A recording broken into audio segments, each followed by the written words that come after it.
Today we are examining one of the most frequently discussed issues surrounding the Iraqi dinar, the central bank of Iraq's long-running concept of deleting the 3 zeros from the currency.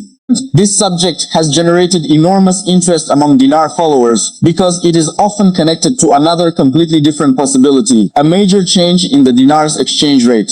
But these two concepts should not be confused. Redenomination and revaluation are separate monetary actions, and understanding the difference is essential if you want to interpret Iraqi currency news responsibly. The discussion we are analyzing today comes from commentary claiming that Iraq's references to deleting 3 zeros could somehow be an indirect signal about a future revaluation. The commentary also argues that the Central Bank of Iraq would never openly announce a future exchange rate change ahead of time, because doing so could create speculation, capital movements, or instability. Those are opinions expressed by commentators, however, and they should not be treated as confirmation of an upcoming exchange rate event. So, what exactly does deleting the 3 zeros mean? In simple terms, a redenomination changes the numerical units of a currency. Imagine, purely as an example, that a country decides that 1,000 old currency units will become one new currency unit. If you previously had 1,000 units, after the redenomination you would have 1 unit. But the purchasing power does not automatically increase simply because the number printed on the note becomes smaller. Prices, wages, bank balances, contracts, and other financial values would generally need to be adjusted consistently. That is why redenomination is often described as a neutral accounting or monetary event when it is properly implemented. The number of zeros changes, but the real economic value does not automatically multiply. For Iraqi dinar followers, this distinction is extremely important. If Iraq were to remove 3 zeros through a straightforward redenomination, that would not automatically mean that holders of existing dinar would suddenly become dramatically wealthier in dollar terms. The economic impact would depend on the exact conversion ratio, how old notes were exchanged, how prices were recalculated, how banking systems were adjusted, and what exchange rate policy accompanied the reform. This is where the term revaluation creates confusion. A revaluation refers to an increase in the official value of a currency relative to another currency or benchmark. That is fundamentally different from simply changing the denomination of the notes. A country could theoretically redenominate its currency without creating a major improvement in its external exchange rate. Conversely, a currency's exchange rate can change without removing zeros from the notes. Therefore, the phrase "delete the zeros" should not automatically be interpreted as the dinar is about to dramatically increase in value. At the same time, it is understandable why this issue continues to attract attention. Iraq has discussed monetary and banking reforms for years, and reducing the number of large denomination notes in circulation can be part of a broader effort to modernize the currency system. Such a reform could make everyday transactions, accounting, electronic payments, and financial reporting more efficient over time. But there is another important question. Why would the Central Bank of Iraq discuss currency reform publicly instead of announcing a specific future exchange rate? Central banks generally avoid giving markets advance certainty about major monetary policy actions when doing so could trigger destabilizing behavior. A premature announcement of a dramatic exchange rate change could encourage speculation, rapid movement of funds, unusual currency demand, and attempts to profit from expectations rather than economic fundamentals. However, that does not mean that every discussion about redenomination is secretly a signal of a future revaluation.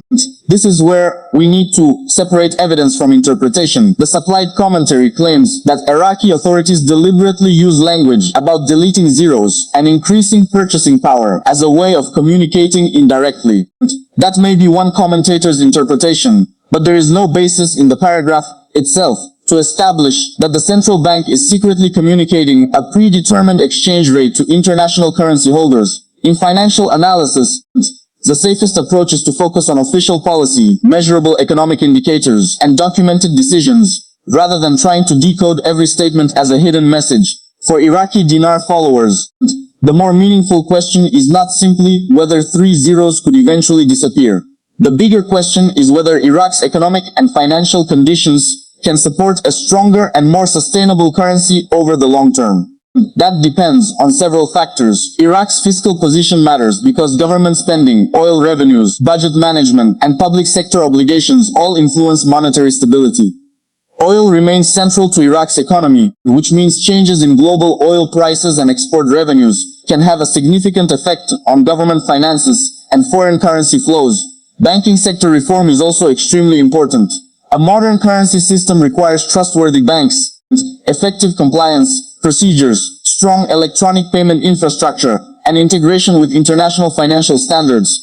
Improvements in these areas can increase confidence in the domestic banking system and reduce dependence on physical cash. Inflation is another critical factor. A currency reform is much easier to sustain when inflation remains controlled and monetary policy is credible. If purchasing power is unstable, simply changing the number of zeros on banknotes does not solve the underlying economic problem. The foreign exchange market also matters. Iraq needs an exchange rate framework that can function effectively while maintaining confidence in the dinar and ensuring that foreign currency transactions remain transparent and compliant with international standards. In the short term, therefore, dinar followers should be careful about interpreting headlines about deleting zeros as evidence of an imminent exchange rate transformation. If a redenomination were ever formally introduced, the transition itself could be complicated. Banks would need to update systems, businesses would need to adjust prices and accounting procedures, and citizens would need clear instructions regarding old and new notes. There could also be a period in which consumers and businesses need to learn new denominations and conversion rules. That makes communication from the central bank extremely important. For international holders of Iraqi dinar, the key point is even simpler. A redenomination would not necessarily create a windfall. The value of your holdings would depend on the official conversion mechanism and the resulting exchange rate. A change from 25,000 old dinars to 25 new dinars, for example, would not by itself mean that the holder had suddenly gained purchasing power equivalent to $25,000. The conversion would have to be understood alongside the official exchange rate and domestic price structure.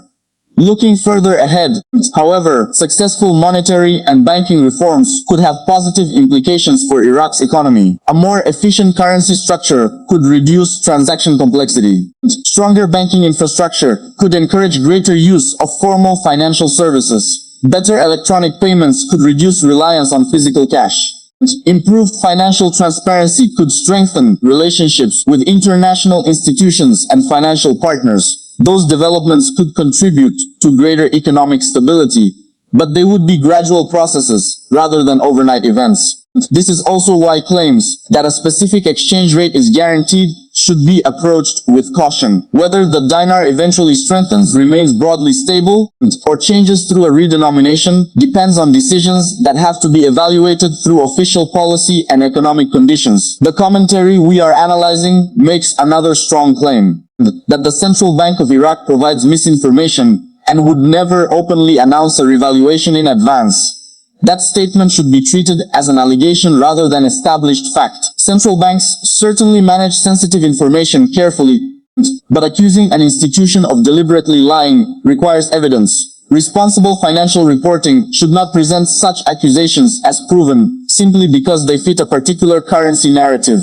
For viewers following the Iraqi dinar, the best strategy is to watch for concrete developments. Official central bank announcements, legislation, banking reforms, changes to monetary policy, inflation data, foreign exchange policy, government budgets, and credible statements from recognized international financial institutions. Those are the signals that can help us distinguish a genuine monetary reform from speculation circulating online. So, where does this leave the 3-0 discussion? The concept itself is important. Iraq has had discussions about redenomination and monetary reform, and the idea deserves serious economic analysis. But deleting 3 zeros and dramatically increasing the international value of the dinar are not automatically the same event. For now, the most responsible interpretation is that any future currency reform should be evaluated based on the official mechanism, timing, conversion rules, exchange rate policy, and broader economic conditions. Until authorities formally announce the details of a specific reform, predictions about a particular future exchange rate remain speculation, and that distinction matters because expectations can influence financial decisions. Currency holders should never purchase or hold an asset solely because someone online claims that a specific revaluation is guaranteed, or that a particular exchange rate has already been secretly approved. The Iraqi dinar story remains closely connected to Iraq's broader economic transformation. Banking reform, fiscal management, oil revenues, inflation control, digital payments, international financial integration, and monetary credibility will ultimately matter, far more than any single headline. If Iraq successfully strengthens these foundations over time, the country could create a more stable and efficient financial system. Whether that eventually results in a redenomination, an adjustment to the exchange rate framework, or another form of monetary reform, is a question that must be answered by official policy rather than speculation. So, for Iraqi dinar followers, keep the 3-0 discussion in perspective. It is a legitimate monetary policy topic, but it should not automatically be interpreted as proof of an imminent revaluation. Watch the evidence, follow official announcements, and separate confirmed developments from commentary and predictions. Thank you for watching Iraqi Dinar News. Make sure to subscribe to the channel and like the video for responsible, factual, and balanced updates on the Iraqi dinar and Iraq's economy. We will continue monitoring official developments and explaining what they could mean for currency holders and the broader economy. As always, this content is provided for informational and educational purposes only and is not financial advice.